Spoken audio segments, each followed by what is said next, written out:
आज के वीडियो में हम बात करेंगे नोटबुक मैन्युफैक्चरिंग बिजनेस के बारे में। नोटबुक मैन्युफैक्चरिंग एक ऐसा बिजनेस है जो कभी खत्म होने वाला नहीं है, क्योंकि इसकी जरूरत हर जगह है। छोटे स्कूल की क्लासेस से लेकर स्कूल, कॉलेज और उसके अलावा ऑफिस स्टेशनरी के तौर पर नोटबुक की जरूरत हमें हमेशा रहती है। यानी कि बचपन से लेकर बुढ़ापे तक हम नोटबुक का यूज कहीं ना कहीं करते हैं, केवल उसके फॉर्मेट्स चेंज हो जाते हैं।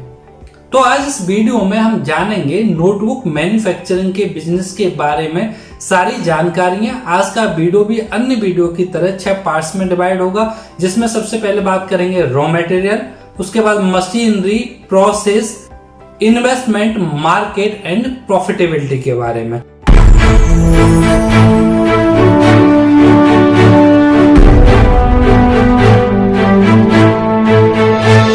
तो चलिए शुरू करते हैं रॉ मटेरियल से। अगर आप नोटबुक मैन्युफैक्चरिंग का बिजनेस स्टार्ट कर रहे हो तो रॉ मटेरियल के तौर पर आपको जरूरत पड़ती है पेपर शीट्स की। ये पेपर शीट्स ब्लैंक भी आती हैं और प्रिंटेड भी आती हैं। प्रिंटेड कैसे?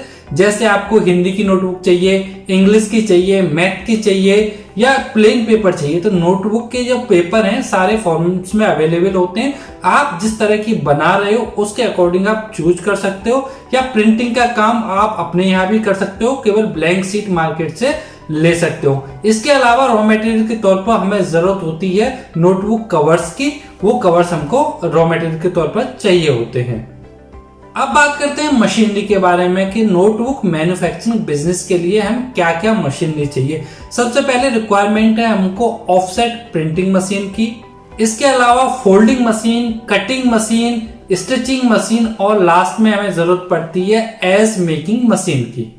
अब बात करते हैं प्रोसेस की। नोटबुक मैन्युफैक्चरिंग के लिए आपको कौन सा प्रोसेस फॉलो करना है वो हम इस सेगमेंट में जानेंगे।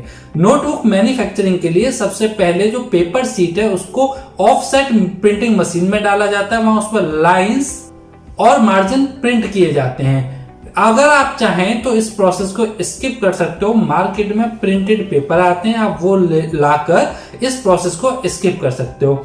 ऑफसेट प्रिंटिंग के बाद पेपर जाता है फोल्डिंग के प्रोसेस में। फोल्डिंग मशीन की मदद से पेपर्स में फोल्ड लगाए जाते हैं। फोल्ड नोटबुक के साइज के अकॉर्डिंग लगाए जाते हैं। जिस साइज की आपकी नोटबुक है, मशीन उसी साइज में पेपर को फोल्ड करती है। ये मशीन 3 से लेकर 5 फोल्ड तक पेपर में लगाती है, जो भी आपने साइज सेट किया हो उसके अकॉर्डिंग।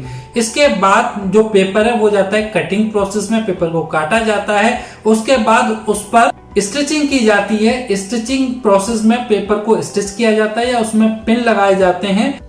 कटिंग प्रोसेस के बाद नोटबुक जाती है एज स्क्वायरिंग मशीन में। एज स्क्वायरिंग मशीन में नोटबुक पर एज बनाया जाता है। एज क्या होता है? नोटबुक के पीछे आपने इस तरह का आपने देखा होगा, इसको एज कहते हैं। ये एज स्क्वायरिंग मशीन के माध्यम से बनाया जाता है। एज स्क्वायरिंग होने के बाद आपकी नोटबुक रेडी है मार्केट में जाने के लिए, सेल होने के लिए। अब बात करते हैं इन्वेस्टमेंट की। नोटबुक मैन्युफैक्चरिंग बिजनेस में कितने इन्वेस्टमेंट की रिक्वायरमेंट होती है। इन्वेस्टमेंट डिपेंड करता है आप अपनी फैक्ट्री में किस किस तरह की मशीनें लगा रहे हो और कितने बड़े लेवल की फैक्ट्री लगा रहे हो।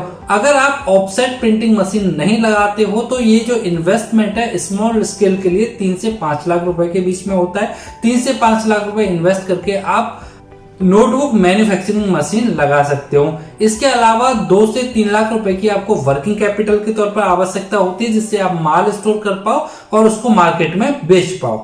इस बिजनेस को स्टार्ट करने के लिए आप गवर्नमेंट द्वारा चलाई जा रही PMMY और PMEGP जैसी स्कीम के अंतर्गत लोन लेकर अपना बिजनेस स्टार्ट कर सकते हो। अब बात करते हैं मार्केट के बारे में। प्रोडक्शन अपना तैयार है, लेकिन हम उसको बेचेंगे कहाँ? नोटबुक आप कहीं भी बेच सकते हो। आप अपने लोकल मार्केट में बेच सकते हो। आपको उसके लिए होलसेलर, रिटेलर से कांटेक्ट करना होगा, या आप ऑनलाइन मार्केट के थ्रू भी बेच सकते हो। इसके अलावा आप स्कूल, कॉलेजेस में भी कांटेक्ट कर सकते हो, क्योंकि आजकल ज्यादातर स्कूल बच्चों को अपनी प्रिंटेड नोटबुक ही देते हैं। तो आप अपने लोकल एरिया में या बाहर जहां भी आप चाहते हो स्कूल, कॉलेजों से कांटेक्ट करके डायरेक्ट उनको भी सप्लाई कर सकते हो। अब बात करते हैं प्रॉफिटेबिलिटी के बारे में। नोटबुक मैन्युफैक्चरिंग बिजनेस में प्रॉफिटेबिलिटी कई फैक्टर्स पर डिपेंड करती है। जैसे आप किस तरह की नोटबुक बना रहे हो, छोटे बच्चों के स्कूल के लिए या कॉलेज गोइंग स्टूडेंट्स के लिए या बड़े बच्चों के लिए या ऑफिस स्टेशनरी बना रहे हो या डायरी वगैरह बना रहे हो, ये इस चीज पर डिपेंड करता है। इसके अलावा आप अपना माल कहाँ बेच रहे हो, होलसेलर, रिटेलर या डायरेक्ट स्कूल या कॉलेजेस को बेच रहे हो, तो ये इस फैक्टर पर भी डिपेंड करता है।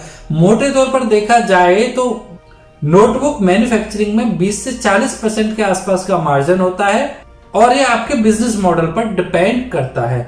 उम्मीद करता हूं आपको ये वीडियो नोटबुक मैन्युफैक्चरिंग के बारे में पसंद आया होगा।